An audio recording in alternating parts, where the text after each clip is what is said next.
ओम शांति। 26 अक्टूबर 2023। मुरली के मुख्य पॉइंट्स, धारणा और वरदान।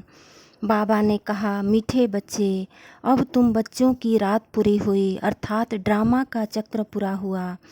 अब फिर से दिन शुरू होने वाला है। बाबा तुम्हें स्वर्ग के घनेरे सुख देने का पुरुषार्थ करा रहे हैं, तो तुम्हें बाप का बनकर बाप से पूरा वर्षा लेना है। पहले बीज, झाड़ और ड्रामा के चक्र को समझना है, फिर औरों को समझाना है। अगर बाप का बनकर विकारों में गिरे तो ट्रेटर बने और स्वर्ग में जाकर प्रजा में चांडाल बनेंगे। यह पढ़ाई बहुत ऊंची है, इसलिए कभी भी थककर पढ़ाई को छोड़ना नहीं है। अभी भी श्री कृष्ण की आत्मा अपने 84 जन्म पूरे कर लास्ट जन्म में है और गीता के भगवान शिव बाबा से राजयोग सीख ऊंच पद पा रही है। फिर बाबा ने कहा, यह माया बहुत तीखी है, बार बार विघ्न डालती है, लेकिन तुम जितना योग में रहेंगे उतनी ताकत मिलती रहेगी।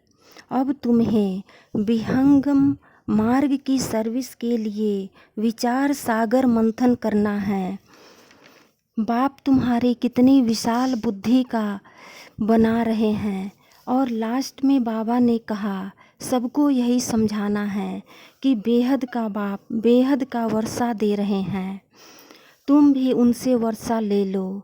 लेकिन इन बातों को वही समझेंगे जो रोज़ पढ़ाई पढ़ते होंगे। बाप टीचर बन पढ़ा रहे हैं, इसमें कोई आशीर्वाद की बात नहीं। इसलिए तुम्हें पढ़ाई में अच्छे मार्क्स के पास होने का पुरुषार्थ करना है। मुरली का सार। बाबा ने कहा, मीठे बच्चे, अभी घोर अंधियारा भयानक रात पूरी हो रही है, तुम्हें दिन में चलना है। यह ब्रह्मा के बेहद दिन और रात की कहानी है। प्रश्न, सेकंड में जीवन मुक्ति प्राप्त करने व हीरे तुल्य जीवन बनाने का आधार क्या है? उत्तर, सच्ची गीता, जो श्रीमद् भगवान उवाच है।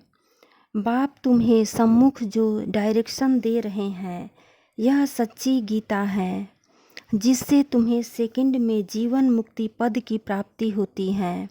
तुम हीरे तुल्य बनते हो।